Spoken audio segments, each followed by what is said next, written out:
আসসালামু আলাইকুম। আমার জন্মস্থান শোলকুপাই, গাড়াগঞ্জ।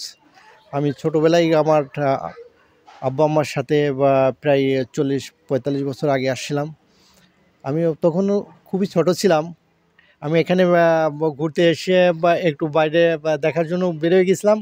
আমার আব্বা আম্মার তখন আমাকে না পেয়ে অনেক করছে। তো অনেক কান্নাকাটি করছে। কান্নাকাটি করার পরে আমি প্রায় আধা ঘন্টার পরে আমি আসছি। হ্যাঁ, আধা ঘন্টা 1 ঘন্টা পরে আসি।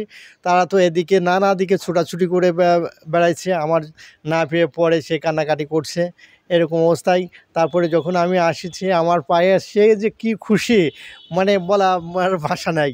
তো সেই স্মৃতি আমার বহুত দিন পর, প্রায় 40-45 বছর পরে আবার সেই এখন আমার সন্তানদেরকে নিয়ে আসছি আমি সেই মসজিদ দেখাতে, এবং সেই দৃশ্যগুলো আমি তাদের কাছে বর্ণনা করছি যে আমার এই ছোটো বাচ্চা, যার বয়স এখন 7 বছর, আমি ঠিক এরকম ছিলাম। এখন ওদেরকে আমি নিয়ে আসছি এই মসজিদ দেখানোর জন্য, যে এভাবে আমি এখানে আসছিলাম আমার আব্বা আম্মার সাথে, এবং আমি এসে এখানে আমি হারিয়ে গেছিলাম।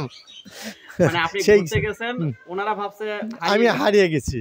হ্যাঁ, আজকে এমন একটা ঘটনা ঘটবে নাকি আবার?